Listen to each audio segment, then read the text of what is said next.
Welcome, everybody, to another episode of the Good Deeds Note Investing Podcast. I am your co-host, Jamie Bateman, joined today by two special guests, Rick Allen and Brett Burky of Paperstack. I'm sure a lot of our audience is already familiar with you guys. How are you guys doing today? Good. Doing well, man. Thanks for having us. We appreciate it. Yeah, no problem. Anything new in your world personally? I just had knee replacement surgery like 2 weeks ago. So that's Wow. yeah, it's been I was ill prepared for how difficult this one was going to be. I had my left knee was scoped in February, just a knee surgery, very light. And I was back up and at it within 3 or 4 days. And then this one, I was like, oh, it won't be bad. And I was shocked about that. Oh my gosh, no. Well, the doctor said it was the worst knee seen for somebody my age. And said he was in there with a hammer and chisel. So I was like, oh. That does not sound fun whatsoever. Yeah. No, it's been rough, but we're getting along, man. I'm up and at it today. So that's good. Nice. Yeah, Brett let me know about the knee surgery, and we were joking that we were going to get you all hopped up on painkillers, and then we could find out what you really think, Yeah, well, hey, if I slur my words, you know why. There you go. I don't know Brett, what's your excuse if you slur your words? I don't know. No excuse. Don't have okay. So yeah, we just wanted to bring you on today and touch a little bit on your background, but primarily focus on Paperstack, the platform and the company, and what you guys have been up to down in Orlando recently, and what you see in the near term and the future for Paperstack and the note space, and any trends and that kind of thing. So just for those in the audience who are not familiar with you, Brett, why don't you start with a little bit of your background?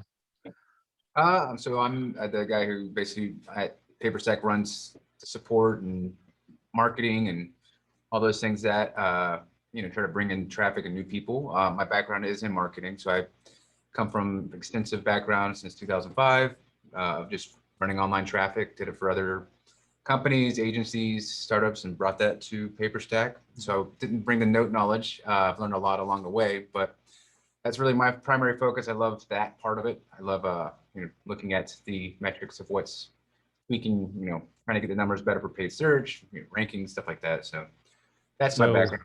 Basically, if this episode doesn't get a lot of views, we know who to blame. Okay. I'm just kidding. There's a lot to the marketing piece for sure. That's, anybody who's run any kind of business realizes pretty quickly marketing is pretty important. So extremely. Yeah. So, and then Rick, a little bit about your background. I've been investing in distressed debt since 2005. Well, distressed assets since 2005. When the market was going bananas, I got into working for a nationwide wholesale firm, sourcing investment inventory and originating hard money. I did that for about 3 years, and then started my own company with a couple co-founders, buying and selling naturally distressed houses. And in 2011, at the end of it, I sold off and was going to have a lifestyle business, was going to kind of kick it, play golf, raise my kids. And 3 months into it, I sort of stepped into a steaming pile of mortgage notes and got it all over everywhere, and full speed ahead into it. And along the way, it was like, wow, let's make up a platform. And so we decided, create a platform. My partner, TJ, and I, it was called Investment Note Exchange. And, we outsourced early. We outsourced all development overseas and got back a pile of junk, just bad. And I bumped into Brett actually at Publix. I've known Brett since 98. Okay. Went to college together. We went to college together. Okay. Wow. I don't know if I knew that. That's cool. We did. And I think we probably knew some of the same people prior to that, because we grew up real close to each other. Well, we did, there's a lot of same people. I know that. But different high schools. Yeah. So, like neighboring high schools. So when we went to college, a lot of those high schools kind of merged. And I see. He lived like a couple doors down, and was just either party at our house, party at his house. It was nice. And then so we brought Brett in, and Brett helped us out. And then our third co-founder, Mike, I ended up knowing him, and he came in and looked at our product that we got from India, and he's like, nope, we need to start all over. So fortunately, we started from scratch, started with a new founding team. And fortunately, Brett, being the brainiac he is, said, well, investment note exchange isn't really a great name.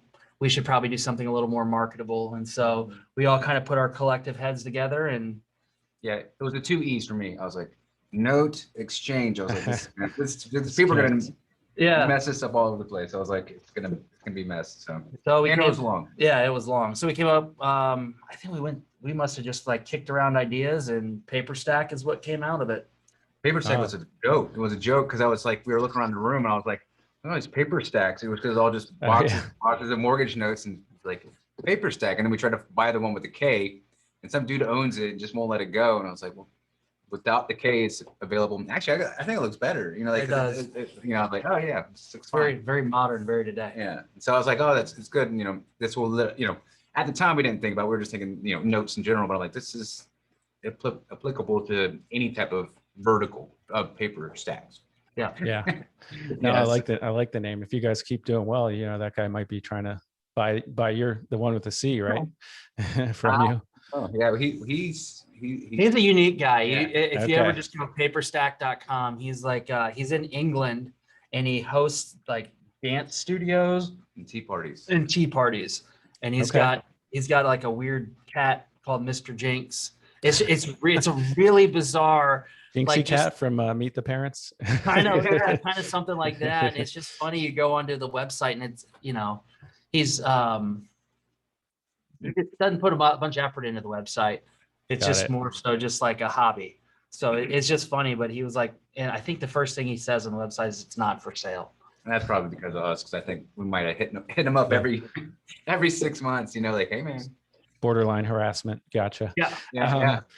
So that's cool. I didn't realize you guys had known each other that long. That's pretty neat. So as far as Paperstack, the platform, which we've already touched on a little bit, but for those people who are unfamiliar, I know most of our audience is familiar with Paperstack, and we definitely recommend. I know I personally recommend people. It's a great platform to start out with as far as buying notes and continue to use for buying, selling, all kinds of things. So it's very high on my list as far as sites to find sources of notes for sure. But for those who are unfamiliar, if you guys don't mind kind of just giving a broad overview, what is Paperstack? Go ahead. Yeah, so Paperstack is a place. It's a marketplace for debt, mortgage notes and land contracts and CFDs. It also has, hundreds of sellers. They're not always on there, all of them, but I wish that'd be nice. But it's just sellers from all ranges, from hedge funds to seller finance notes to I don't know, just other different types of sellers. And then currently we're over almost 9,000 users on the site. Oh wow. They're not all active, but at least it's a lot of people that have come through the years. And the thing that I think is our kind of secret sauce, the fun part, is that we have the transaction engine, which is for a lot of note buyers that might have never bought a note, don't know the exact closing process, might know how to do due diligence on a note, but haven't actually known how to go through the closing. Mm-hmm. We made it pretty, ironclad, where the documents are pretty well vetted and looked over by lawyers multiple times, and over time we've improved the documents based off transactions where, hey, that should be included in the PSA, and we only know the PSA is really good, because of transactions where, hey, we should have that somewhere in the PSA because that will protect the buyer because of this. Mm-hmm. And so so as a buyer, it's a very good transaction process. Mm-hmm. And for the seller too, because the seller is being able to not have to worry about his collateral going to somebody. It solves that one thing of, send me the money. No, you send me the collateral. No, you send me the money. So it's like one of those things we kind of figure that part out with the escrow and the audit. And and it's good because it's time stamped. We will kind of help out if there's something that a buyer or seller needs. Mm-hmm.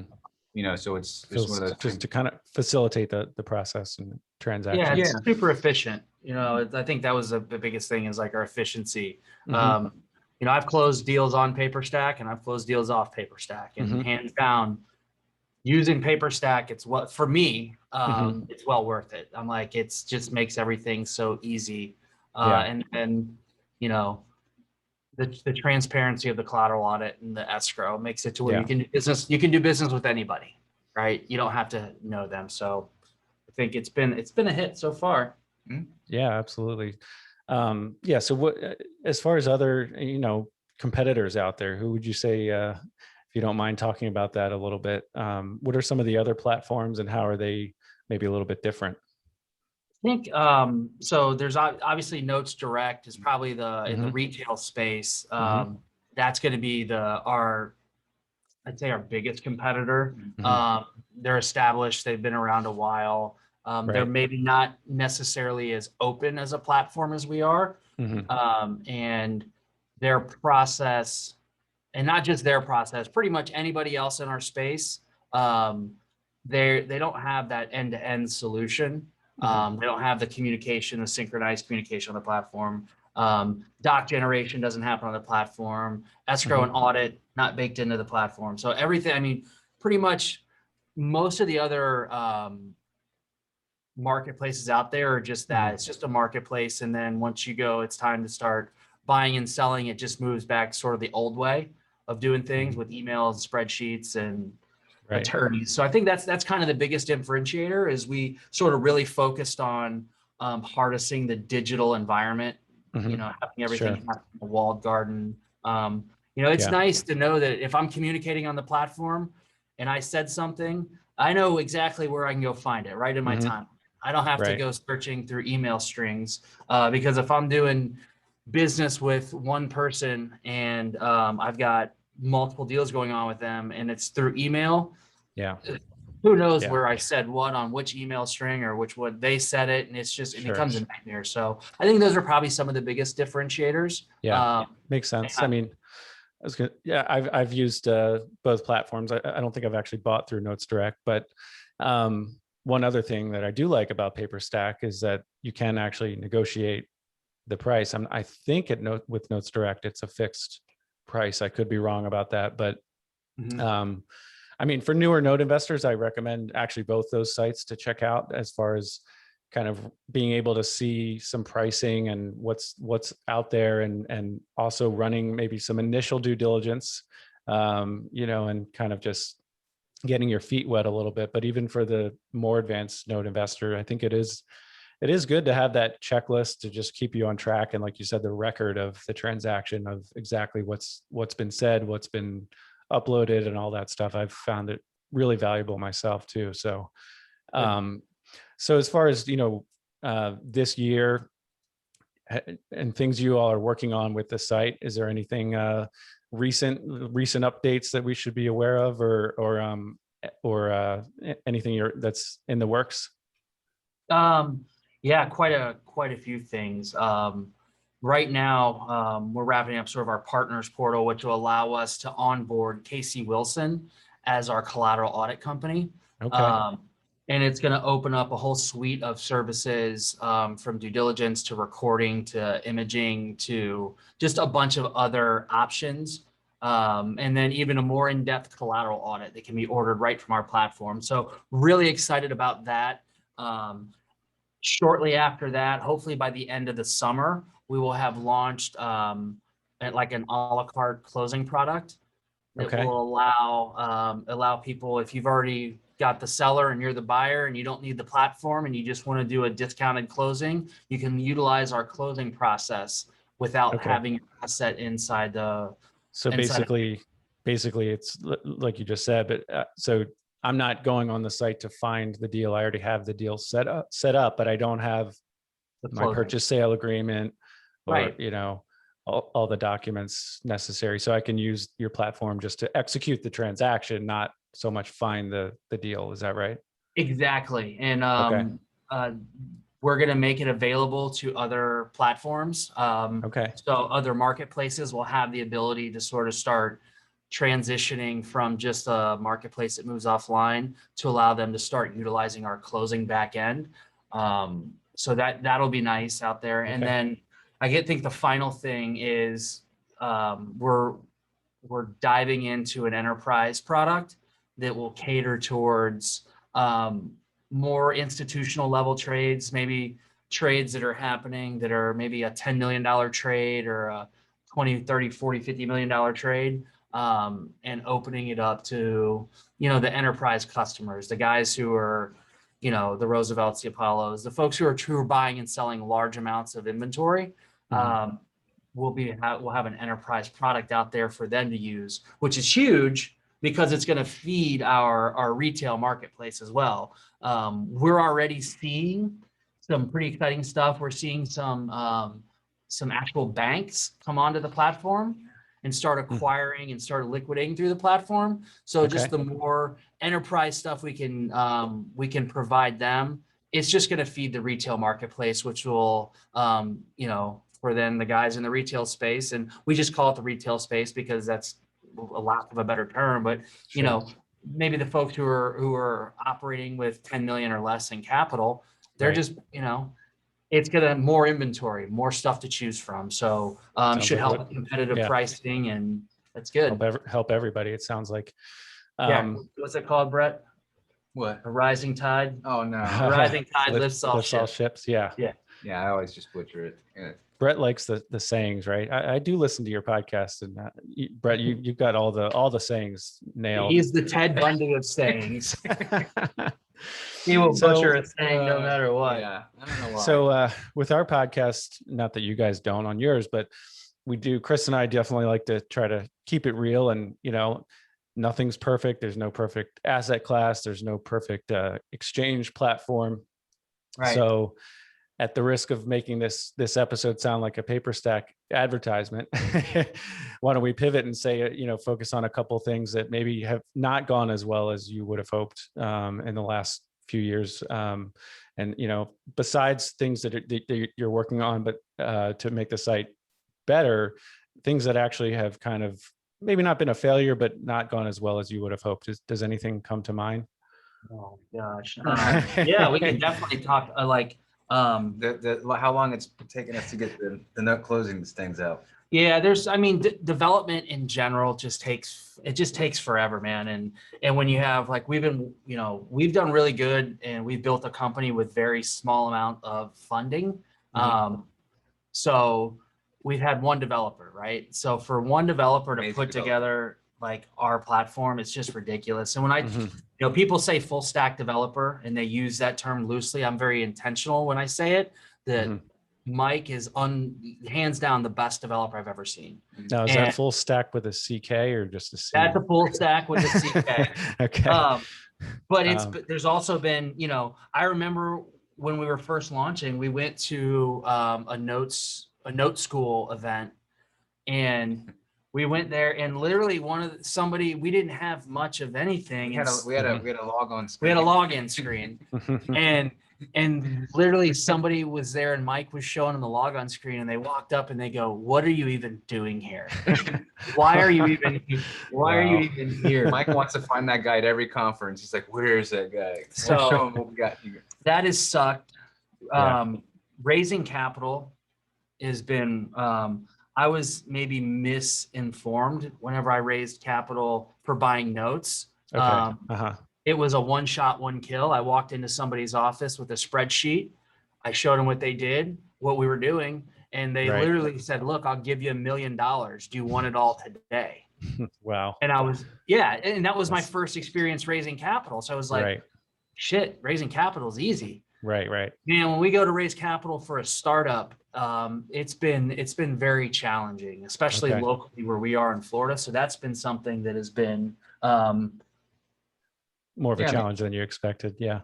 Besides that, there's I guess for me, there was one time when it got kind of we had thought we were getting funding, and we had been going for 4 months, and we just started it looked like it was a done deal. I'd already told my wife and all this stuff. Last minute they pulled out, and I didn't even tell her that we did get funding for like 2 weeks, and I because I just felt so bad. I was like, I'm gonna get the pool salaries, all these things like that, but it was just one of those things where we were so down in the dumps. And I remember it was like a TJ was at, you know, and it was the funniest thing. He's like, he said something, came into the office, and he was just kind of like yelling, and he was like, it's like you don't even want to be here. And he got all mad. He's like, I gotta go though, because I gotta go pick up my kid. I'm like, wait a second, you just said you don't want to be here. We don't want to be. You were just you walked out the door. But it was just, it was funny, the timing.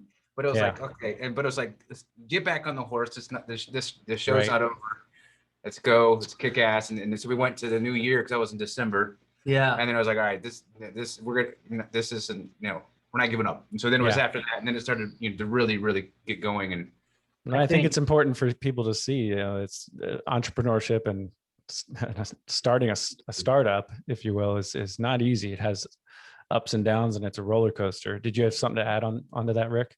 Yeah, I think so. One of our right when we launched Paperstack, and we started doing, it was probably 4 months after we launched. We were doing we'd already started doing a rewrite, but we had somebody bring us a transaction. They're like, look, I'm buying 10 loans. I've already got the seller, I'm the buyer. It's $1 million transaction. I need to use your platform. So, you know, we make 2%. So it's like 20 grand. We're like, yeah, perfect. This is what we need this. Right. And so that transaction was the worst transaction. Like they didn't use the platform. The platform kept getting errors, and the guy, we ended up making 10,000 off of it. And the other guy goes, here, I'm going to give you $10,000 in advice. Get out of this business and don't do it anymore. And basically said, you guys are, and so that was one of those things where, you know, it's really tough, especially, you know, it's like somebody calling your kid ugly. You're like, it was brutal, but I can imagine. Used it as motivation, moved forward, refined, got better. You know, it's kind of been along the way. From day one, everybody has told us you can't do it. Like you can't do it, right? Everyone said it. You go to conferences and people are like, you know, it's not even legal, and it's like, is it? I'm like looking it up. I'm like, this is legal, right? And it is, you know. But it was like, the laws were so new with the notarization, e-signature act. But even that, like even like friends and family, like they would always say, because it took so long to get going, and it's just like, you know, my dad's like, you know, he's like, you know, because I'm putting where, you know, it's like, this is, you either put it all in or you don't. It's like, are you all in or not? And so my dad would always say, like, you got all this talent, and you could be making a couple of $100,000, you know, easily at a company. Why are you doing this? Yeah, like, you know, you're you know, scraping by to make this happen. It's like, I'm like, you know what? But I don't want to look back and say that, you know, I wish I would have. But it was funny. Like my wife one time, when I was scratching her, I think her arm or back, and we were watching TV. And she, you know, I don't know. I just kind of scratched. She's like, Brett, scratch me slower, like your Paperstack launch. And I was like, oh man. I wasn't sure where we were, because this is a family show, so, you know, wasn't sure where we were going. No, I'm just kidding. That's funny. That's a funny. Well, it's not funny at the time, but it was funny. She's hysterical. His wife has got some of the stuff that she says to Brett. She's Russian, right? Native Russian. The stuff she says with her accent to Brett is just There's like most recent. I had like no beer during the week, so I'm like, all right, yeah, sure. And so, like, you know, I was out in the garage working, and she walks out, and it was like 8 or 9. I was working and I had a beer, you know. I was just like, oh, whatever, I'm in the garage, I'm working on it. So I went around the corner, and she walks in, she's like, Brett. I was like, what? She's like, it's time to turn off your light. And I was like, what light? She goes, your Miller light. I was like, whatever. Oh gosh. Did she hand you a vodka instead? No, she doesn't drink vodka. You know, she just doesn't do it. No, but I do think that's one of the most challenging things. Not that I've ever done a startup like you guys at all, but just being an investor or small business owner is one of the most difficult things, is trying to figure out, you know, if I pivot, is that quitting, or, you know, or what do I listen to? You know, if you just keep going full steam ahead, banging your head against the wall, maybe that's not the way to go. And just figuring out, you know, with those low points, how to kind of maneuver your business and maybe adjust your goals and move forward. So the fact that you guys have kept moving forward, I think is, really impressive. So speaking of moving forward, where do you see, I know you already touched on some of the projects and some of the things on the horizon for the platform, but where do you see kind of the note space going forward? I would guess, Rick, this is probably more for you, but I know you guys do the market report every 6 months, I think. Yep. So I don't know if you have any insight into kind of trends or things like that. So I'm thinking that right now we're seeing an influx of inventory on the platform. I think we hit the highest. We closed out June with our highest number of assets available this year. Wow. So inventory is starting to creep up. I think they're going to start to see, as the foreclosure moratoriums wash through, you're going to see people starting to liquidate some assets. I think the pricing will probably remain pretty competitive. It seems like people are getting good value for their dollar right now, or their assets on the platform. But I think the retail space for us is going to continue to grow as we start working with more and more of those smaller to mid-tier guys who have assets available. We onboarded somebody who's got a $25 million credit line and said they can commit to around 600 assets a quarter. So, oh, wow. As you start they're bleeding them in right now, but as you start getting those folks on the platform, it's going to make for a richer and opportunity for everybody on the platform. So I think it's going to continue to expand and grow. Yeah, makes sense. I don't have any reason not to think the same thing. So you did, just circling back on one thing, you mentioned, is it legal, Brett? I was curious myself, is there any kind of like broker license or anything you guys need to get? I mean, I know you're not attorneys, not legal advice, but how does that work as far as licensing and the legality of the platform? If I can't promote single assets, that's one. Yeah, we can't go out and promote to broker deals for people. We can't advertise on, we're just providing an open source for people to buy and sell assets. That's it. I see. So you're a neutral party, so therefore broker license doesn't apply. No, thus far, no. That gets asked a lot where, people will say, hey, is this seller good, or is this, can I, have they sold, or are they a good seller, or, or hey, which one should I buy? And for me, I'm always like, I can't tell you that. That's, I'm not, can't act fiduciary. And so, but, it's one of those things where, interesting thing I totally forgot about. We kind of skipped over, but like when we did have that kind of really down, bleak moment in Paperstack internally as a company, good did really come out of it though. At that point, Mike, the developer, he was really worried because we were where we were going to go, and we put a lot into it, and so the people that looked over us just said we weren't thinking big enough in terms of enterprise and in terms of whatever.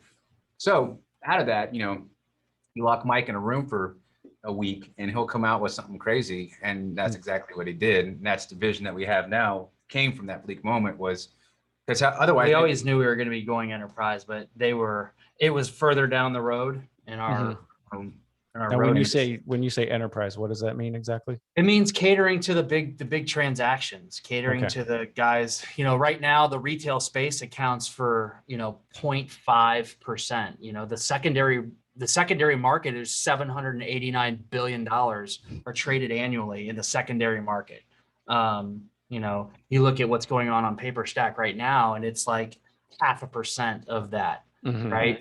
So redirecting or providing a software to the folks who are handling the 99.5% of that opens up, exposes Paperstack to obviously a much deeper and wider revenue pool, but also it helps build the retail marketplace by introducing that other 99.5% of the inventory available that's traded annually. Makes sense. Another question I get from people is about, does Paperstack do any kind of screening? We touched on it a little bit already, but for best we can, for buyers, it's not so much because there's a bunch of people showing up, but we do the ID verification. So that's one. I think that's probably the biggest thing is we verify everyone's identity. So you can't come onto the platform, you can come on there on a trial basis, but if you're going to start doing transactions, your identity has been verified, which means you've gone through and you've passed through some sort of verification process. So I know who you are and I have your identity. We don't have it. I don't, but whoever our third party vendor is verifies that yes, this person is who they say they are. Which then, if we want to, we can run KYCs or know your customer, or an AML, which is an anti-money laundering background on anybody on the platform at any given time. Okay, that's interesting. Which is it's huge because it makes it to where this is something that we needed to have in place definitely for the larger It was actually requested clientele. by a larger. They're like, look, you need to be able to verify identities. But then on the selling side, it's still just bringing people's assets in through a servicer is one way, but the easiest way to verify or provide some security is through our collateral audit. Sure. A lot of people like preemptively when they come on as a seller. A lot of times, I'll ask them a number of questions. Mostly, it seems to be not so much because it is kind of a smaller market. If I go to LinkedIn and look up this company name or the person, something like that, I can find are they connected to you, or are they connected to other people in the industry? Just kind of see how that web works. What's that? Degrees of 6. So kind of that whole idea.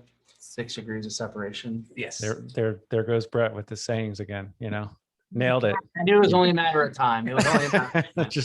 just let him keep talking. I knew it was something like that. Degrees of 6.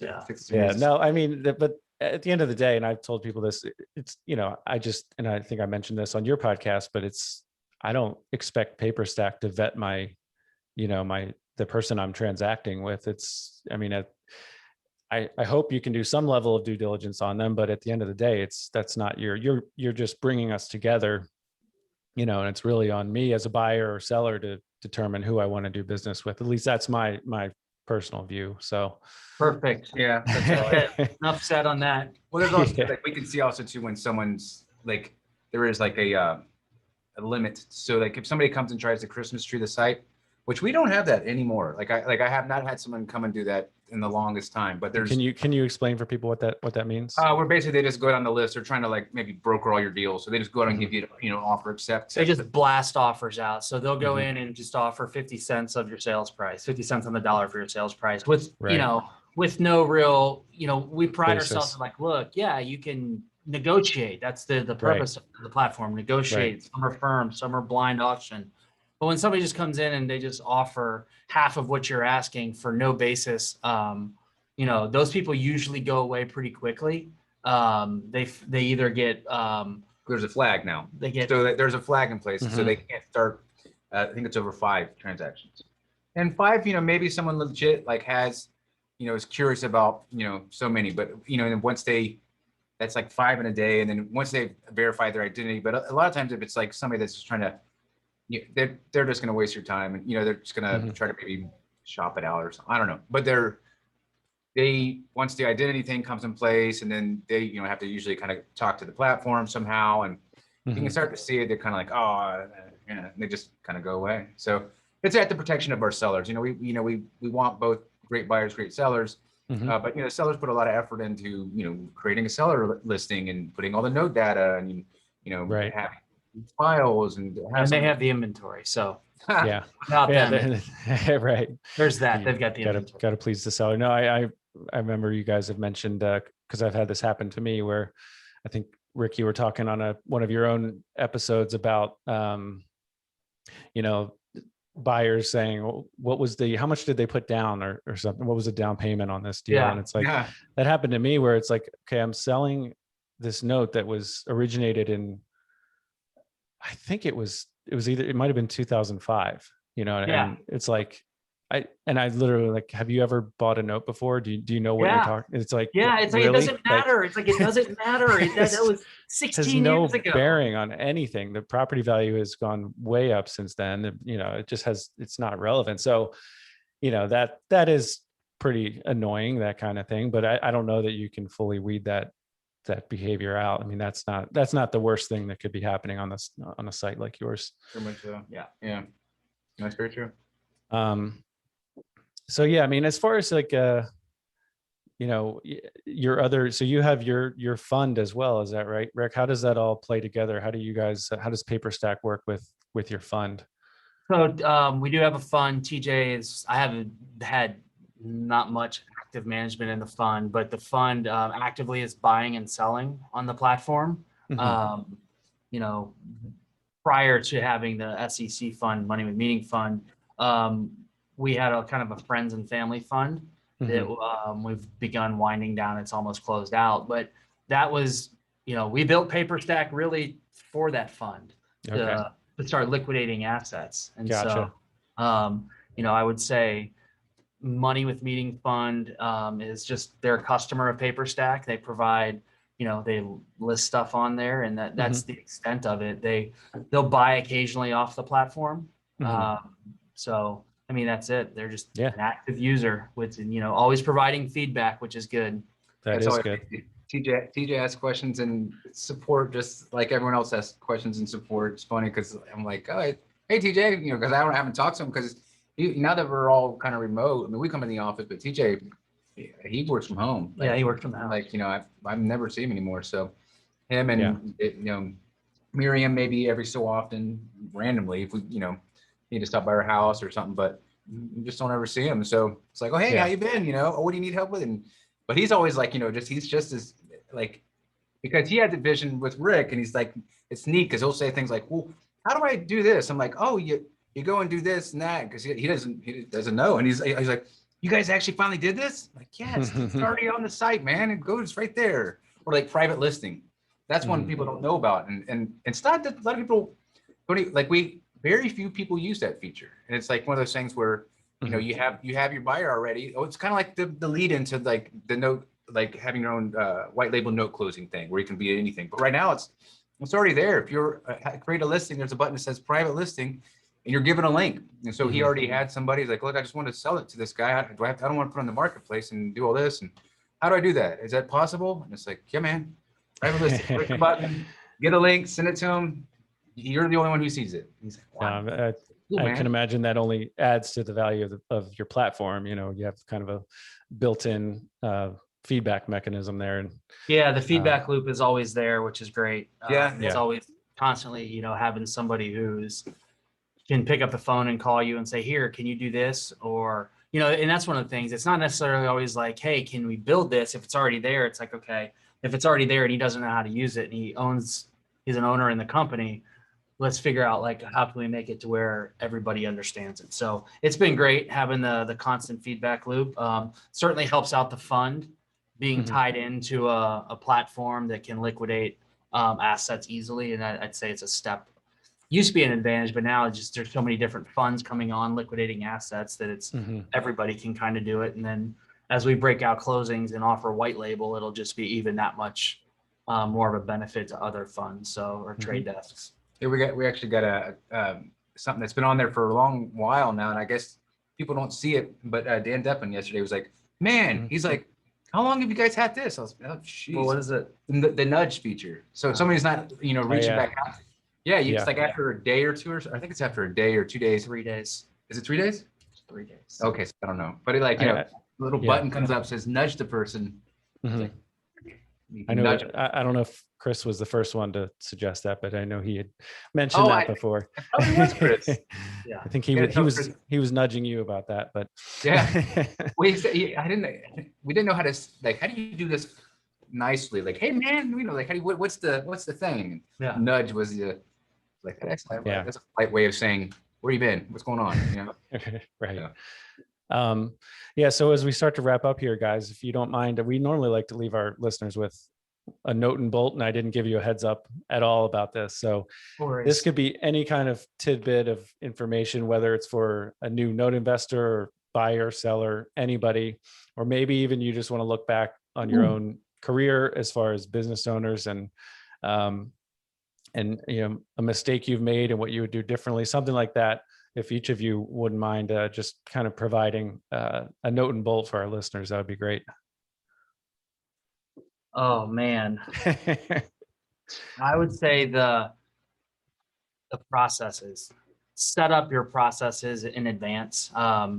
You're never going to be able to scale a business or grow it. If you have to do something once and or twice, 3 times, set up a process for it that'll allow for to reduce that work. The answer should never be, I'm going to work harder. You should always try to create some efficiency tools out there. So I would just say focus on the processes and like the devil's in the details. So if it's a due diligence and you're running due diligence, have your process sheet of like, look, okay, we bring an asset in to start looking at it and figure out if we're going to buy it. Here's the process. Here's what we do, and sort of have those checks and balances in place. That's going to allow you to start scaling quicker. Just if you put that structure in place. Makes a lot of sense. Yeah, that's definitely having the right team is also one of those very important things. Having people that bring different talents to you can't have 4 chiefs, right? Ooh, yeah. So that's a very important thing when you're setting up your team for definitely any startup. And then, like, cause I've done multiple startups and, I've only had one person I still like as a partner that I talked to him earlier today, but people say, hey, yeah, let's do this. Making sure you're actually working because your time's valuable and, you don't want to spend, a couple of years working on something to have someone, not really all in. It's like, are you in or are you out? And it's like, and that's, your time's precious. And so finding those right partners for me has been very important. I'm lucky that I have 3 that all bring something different, so, and it's great because when we're in a meeting, it's not like one's like, I will say, Mike, you think a developer might just be strictly developer, but his business acumen is just it's amazing as well. So there's no echo chamber in our meetings. Like we're not afraid to break up an echo chamber and challenge sort of the status quo, which is good. Yeah, and again, it's definitely keeping a lifeline. We keep stats. So every morning at 8 o'clock, we get an update of how many, what's my actual cost per conversions to how much inventory to, we know when inventory drops. All of a sudden, it's this level, and all of a sudden a day later it drops to 40. It's like, well, what happened? What expired? Being on top of your business, never coasting. Because if you start to coast, that's when things, kind of it falls off the rails. So we're 80 more, and then every Thursday it's meet the like, I don't know, like sit down in a meeting type thing where it's like, okay, Brett, what's up with the conversion costs? Why is it high this week? And I went on vacation, and I didn't look at it. That's what happened, and then one went rogue and screwed it all up. But being able to be accountable, and then also to our systems. I think the systems, we are very, very organized in terms of, for me, like if I hear somebody say something support wise, I put that into a system. Hey, this needs to be put into an article or a saved message. Writing the same thing over and over again, it's never fun. So if I can get it done once, right? Process, right? Yeah. Process. Mine was going to be process. He stole it, huh? I mean, I think ultimately that's what a business is, right? It's people and processes. So you guys kind of hit on both of those. You said that you had a book you were reading called something. Was that Who Not How? Maybe how to like. I'm not sure. Yeah. It was. It's funny. This is good because I think on your podcast I said the wrong last name. I said Dan Kennedy, but it's actually Dan Sullivan. So Dan Sullivan. Okay. Yeah. I get to correct myself right here and right now. This is great. Dan Sullivan. Yeah, he's got a lot of good books. Yeah. So does Dan Kennedy. Yeah. Those are marketing books. A lot of things. Okay. Oh yeah, I knew that totally. And then you did. You read it. Psycho Cybernetics, which is like an NLP book, which is a really good one. So it's funny. I finished up Who Not How, and now I'm reading a book that's all about how. It's a world without email. Cal Newport, who wrote Deep Work, and it's just it's nice to say who not how, and the who is very important for sure, like you said, Brett. But I think the how is pretty important as well. So both things are really important. So guys, this has been great. I really appreciate your time. I mean, I think our listeners are going to get a lot of value out of this. And like I said, I know you have your own podcast, and we have some, if we drew a Venn diagram with our listeners and your listeners, would probably there's overlap for sure. Yeah, for sure. But anything else you'd like to leave our listeners as far as where they can reach out to you or anything else? I want to say also too, thanks for the questions, because we've had interviews before, but we've never done an in-depth on the Paperstack, like roller coaster. So that's been nice. It's different than the normal, here's the features and stuff. So that was cool. Thanks for that. I mean, if they can find us at Paperstack and Brett at Paperstack, Rick at Paperstack, and then, just come to the platform and set up a safe search, take a look around. That's the easiest thing to do. Don't have to come every day and look for stuff. Just set up a safe search, let it come to you. I do like that a lot. So, I mean, you have your YouTube channel and your podcast. And, yeah, for sure. Okay. Anything else, Rick, you want to mention? No, man, appreciate coming on. It's always good seeing you. Thanks for getting me out of the house today for this. And by the time someone's watching this, the market report should be out for 2021, the mid-year. Nice. So it'll be on the blog. So it'll be all the numbers since January to the end of June. So you'll be working on the finishing touches in your garage with a Miller Lite. Is that right? That's it. Pretty much. Probably, yeah. All right, guys. Thanks a lot. Not, really right? appreciate it. And for all of our listeners, please go out and do some good deeds. Thanks, everyone. Take care.